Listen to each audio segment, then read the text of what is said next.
Session 237, Chapter 2, Verse 221. Do not marry the women who associate partners with God until they believe. A believing servant girl is better than a free woman who associates partners with God, even though she pleases and attracts you. Nor give your women in marriage to men who associate partners with God until they believe. A believing slave is better than a free man who associates partners with God, even though he pleases and attracts you. Those call to the fire, while God calls to paradise and forgiveness by His leave. He makes clear His revelations to people, that they may remember. Chapter 2, Verse 221. Marriage is the basis of progress in life and the bedrock of a healthy society. God has honored us and made us trustees on the land and subjected all creations to our service. He wants to ensure the stability and happiness of humankind. As we discussed earlier, what spoils life and creates conflict are the ever-changing whims and desires of people. Thus, Allah wants you to build your family on a healthy social soil and a pure spring of faith. This fertile ground will produce healthy offspring who will grow in an environment of harmony and love. Therefore, it is imperative to choose the right person from which your offspring will come into being. Allah starts with, do not marry the women who associate partners with God until they believe. Because the woman is the cornerstone of building a family and a community. If the woman is a non-believer, what will happen? We answer that a mother will raise her children in a manner that reflects her values and beliefs. The father has a role too, but it often comes later. By then, some traits and habits have already been ingrained into the children. So do not marry disbelieving women, because this corrupts your family system.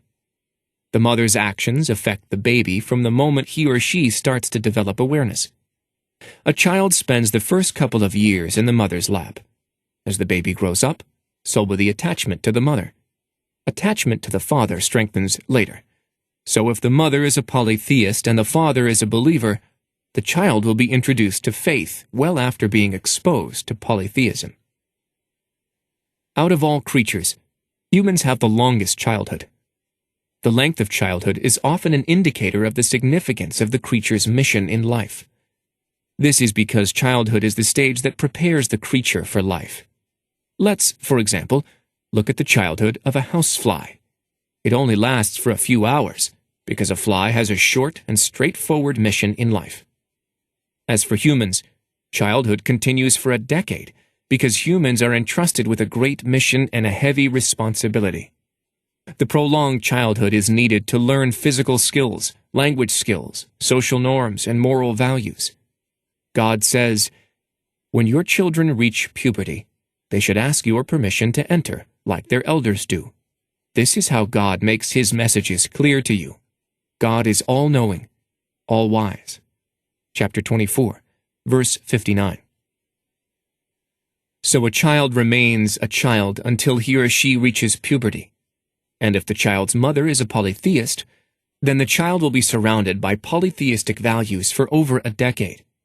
After such a long time, changing beliefs will be difficult. Even if the child becomes a Muslim due to the father's influence, it is often an overpowering influence, unlike the gentle ways of a mother. Such faith has internal conflicts and deep-seated doubts.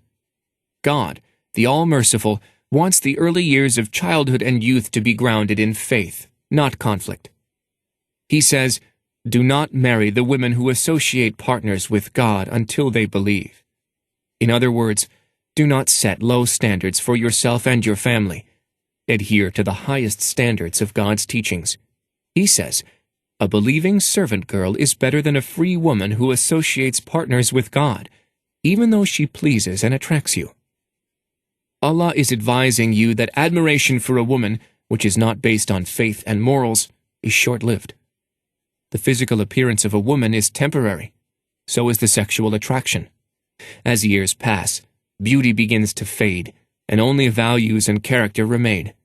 Especially when a woman bears children, her energy and time is fully occupied by raising her children and providing for them. and she will no longer prioritize taking care of herself and her husband.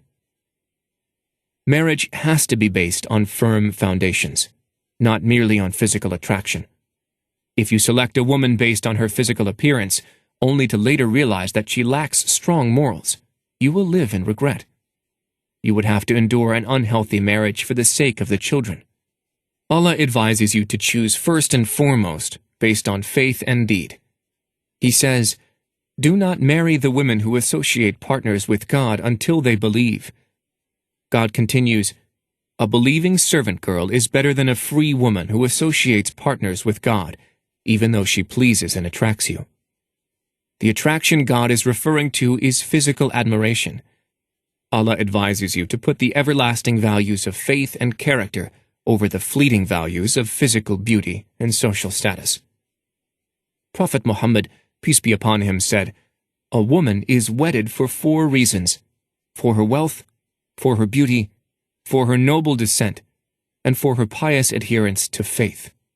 So aim to get the pious woman if you want real prosperity."